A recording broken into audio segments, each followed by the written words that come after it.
Just a few verses from Matthew 22, beginning at verse 15, about paying tax. The Pharisees went off and made a plan to trap Jesus with questions. Then they sent to him some of their disciples and some members of Herod's party. "Teacher," they said, "we know that you tell the truth. You teach the truth about God's will for man, without worrying about what people think, because you pay no attention to man's status. Tell us then, what do you think? Is it against our law to pay taxes to the Roman emperor or not?" Jesus, however, was aware of their evil plan, so he said, "You hypocrites, why are you trying to trap me? Show me the coin for paying the tax." And they brought him the coin and asked him, "Whose face and name are these?" "And the emperor's," they answered. So Jesus said to them, "Well then, pay the emperor what belongs to the emperor, and pay God what belongs to God." And when they heard this, they were amazed, and they left him and went away. Usually when we look at this passage, we're interested in the pay to Caesar the things that are Caesar's and pay God the things that are God's. Not really interested in that this evening. I was interested in the middle bit where he's just shown the coin. Now, when I was visiting my daughter in St Albans last week, St Albans was a big Roman town. Oh, I've lost it now. No, here we are. Anyway, Roman coin. Oh. I didn't steal it from the museum, but they were selling replicas of Roman coins. It's about the size of it's about the size of a 5p, and this is gold, silver stuff. And I just imagined, and I just want you to imagine this scene of Jesus standing there, and he says, "So let me look at one of the coins then." And he gave him a coin, and Jesus sort of holds it like this, and he said, "Whose face is this then?" That's the ultimate put down, isn't it? For Caesar. Who's this then? I just thought this was such a good, just freeze frame it at that point. Jesus, the Son of God, holding a coin with Caesar's head on it. Such a good just a picture really about power and authority and leadership. And I just thought about that. I just like to think about that this evening really. Because the Romans were seriously into power. You had a lot of legions with a lot of, arms. They were highly technically, military-wise. And the Romans liked power. They didn't negotiate, they just walked in. And if you didn't submit, they kind of destroyed you. So that's sort of raw power. It's kind of grunt. It's sort of, isn't it? That's it. There's no diplomacy with the Romans, really. You might think that's terrible, but actually power is important. We all need power. Power is important. Power is actually, as those of you who've done physics will know, just the rate of work. It's getting something done.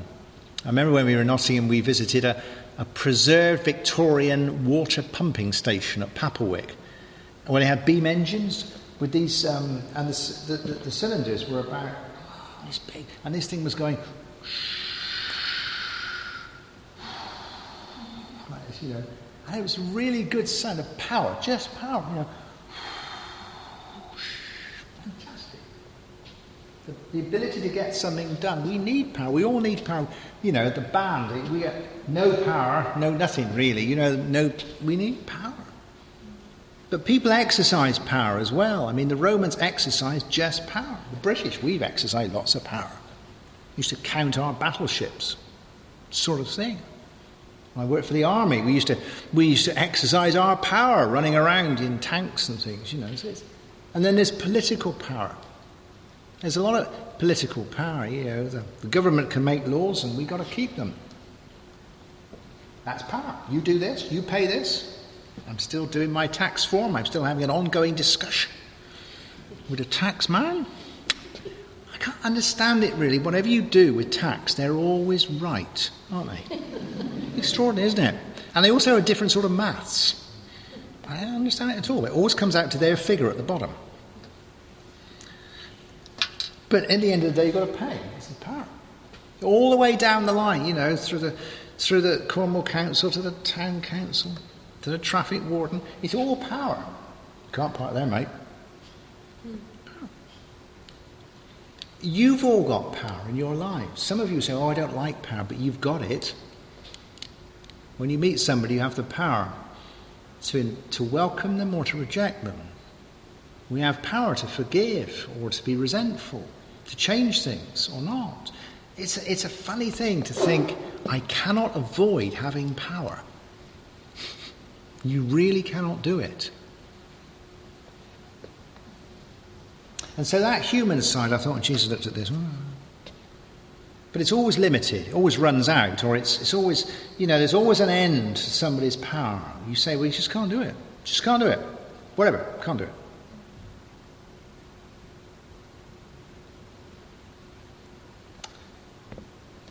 And Jesus stands there. It's almost as though a picture of God's power compared to human power is a bit like him holding this coin. You remember later on when Jesus was having a discussion with Pilate, and Pilate was the Roman governor was a bit above himself, really.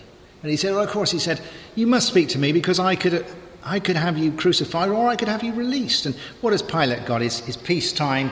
He's not got a legion there. He's got several hundred soldiers just keeping the peace. And Jesus said, I could deploy 12 legions of angels. Well, 6,000 angels to a legion.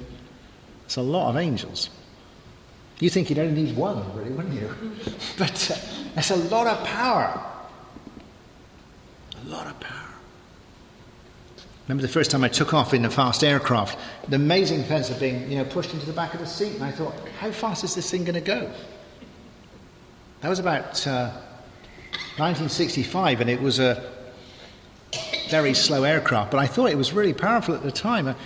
But, I remember years later travelling south from Washington, round the edge of a hurricane in an American jet, and looking at these enormous clouds going out, and then seeing another aircraft doing what we were doing, skirting around them. It was about this big. And you think, human power against God's power. Anybody who was down the prom with me where we weren't supposed to be, in the storm, seeing the sea just take apart the prom, you think, there's a lot of power there.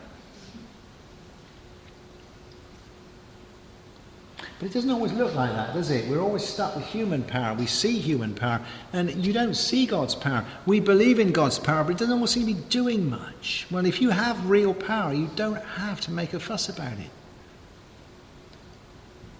Powerful people tend to be quite quiet. It's the small ones that make a fuss. Again, from a military point of view, I might have told you before that there's more than once when I was in Germany on a major military exercise, and there was lots of power around in these German forests and heathlands with tanks and self-propelled guns and diesel and everything, and I'm sort of keeping out the way, trying to go in and out. It's a great exercise of power, but from time to time you would find in a corner of a field a couple of tents with an aerial and a Land Rover, and I wonder if there's a cup of tea in there as the Padre. So I'd wander in there and you'd find that it was the brigadier in there who was running the entire exercise. But he didn't need all these sort of, I am the brigadier. He just was in this tent controlling the whole thing. You don't need to make a fuss. God does not make it. I would be very suspicious if God made a fuss. But he doesn't. But the power is there. It's for us to say, are we tapping into that power? Or do we want him to make a fuss? Do we want his power in our lives, which is limitless? As some of you know, I like winning. And it's good to have power to win. To win in forgiving somebody who's terrible, to have power to be patient when I'm impatient, to be power to make peace when I like to have a good row, the power to be generous when I'm feeling instinctively mean, and so on and so forth. You need power. It's no good saying, well, we can't quite do that. There's the power. Mind you, with this coin, there's also the issue of authority. Now, authority is not quite the same as power, is it? It says it said in the bump about this coin, it said the Romans had the head of Caesar on the coin, not just because they wanted to tell you how much the coin was worth, but because they wanted to impress upon you who was in charge. And this is supposed to be an authority. You are under the authority of the Roman Empire, sort of thing. Well, authority falls into two bits. Technical authority, how to do it good, and moral authority, how to do what's good. And there's a sort of ethical, moral authority and competence and integrity. Those two things that really make up the authority. The Romans were really good at the former. They had all the kit, the technology. You see what they built. It's amazing. They had the kit. They knew it, how to do it. Moral authority, though, nothing at all. We just march in and that's it. You can hate us. It doesn't matter. We're just here. And authority down the ages, you know people with big authority. It's always flawed, isn't it? Some of them have got lots of amazing authority technically, scientifically, knowledgeably. Some of them just lack moral authority. Think who you can really look up to that's got it all the way through. As they say, if you cut him, it will be the same all the way through. You know, like Danish bacon, you know, with the words through it. You know. Is this man the same all the way through? Or is it a front, or do it? All of us, we lose a sense of authority, I think. We've had a whole period, the last sort of 50, 60, 70 years, the authority of scientists. You can believe a scientist, but you can't believe a scientist, can you? It's not just the complete no-nos like Dawkins, but now they're saying, why didn't the experts tell us that Ebola was so terrible? What have they all been doing, sitting on their hands in all their labs, telling us that it wasn't very infectious and that a few people in Africa would die and then it would be all right? Why didn't they blow the whistle? Where are the experts? And the experts will say, wow. And they're losing that sense of authority in science and technology and all this sort of thing. And politicians, I mean, some politicians have a degree of authority, but a lot of them don't, do they? A lot of people that come on, you think, they don't know what they're doing. It's very incompetent, lots of politicians. And they don't have moral authority, not because they have foibles like the rest of us and it all gets in the sun, but they're only human like the rest of us. That's not the problem. The problem is that they really just want to be politicians. They want us to support them rather than them support us. And that loses the moral authority. Jesus Christ has total authority. What does it say? This man speaks with authority, not like everybody else. Complete authority.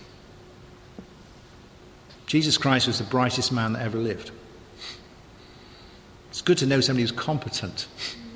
Jesus is infinitely competent, never messes up, but also totally morally full of integrity, always full of love, always out for us, always to do the good. That is an authority. I challenge you this evening, what other authorities do you tend to put yourself under? Is it the authority of your family? Is it the authority of your peer group at work? Is it the authority of somebody you read? Is it authority of, I don't know, people put themselves under the authority of the doctor more than they need to sometimes, or what it says in the Telegraph, or I know people are under the authority of their dog. I can't go out until the dog wants to go out. You know what I mean? It's true. Especially small dogs. Big dogs are okay, aren't they? But small dogs, I'm thinking, who runs this house sometimes? You know, and I visit somebody and a dog is clearly in control. Anyway, let's not go on to dogs, but we seem to have drifted into dogs. But yes, we put ourselves under all sorts of authority that let us down. They're limited and all sorts of things. And Jesus Christ, as he stands there, is total authority, total integrity, total competence. But just finish on leadership, because that's better than power or authority. When, about 50 BC, when Julius Caesar was conquering Gaul and parts of Germany, you read in Caesar's Gallic Wars, that he offered a great deal of leadership.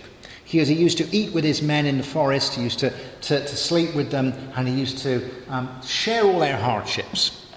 And although he was the emperor and although he was the best general, he was also a leader of men. And we read these great stories of where he led them off and they fought for him.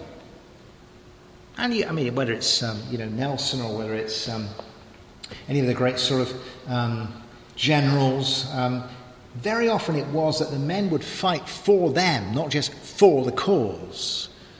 Because leadership is relational, isn't it? It's not just what you can do, it's if you know the person.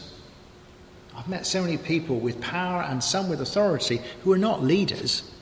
They don't care about me. They don't even know I am. And by the time you got to, 30 or 40 AD, the Caesars had gone like that. They lived in a palace in Rome. They didn't even know where Israel was. They didn't care about anybody there. And the Israelis didn't care anything about them either. They just hated them. There was no leadership at all. He's got his name on it. He's got his head on the coin. That's the end of it. We lack leadership. Who do you take leadership from? Who would you go to for leadership? All kinds of funny people offer leadership. BBC experts. Again, politicians. And some of our great politicians, but they're always flawed. A great hero of mine, Winston Churchill, his very weird private life. And he's so bonded with the nation that as soon as it gets to peace at the end of the war, they all vote him out. Extraordinary. Barack Obama, I thought what a great leader when he was coming to power.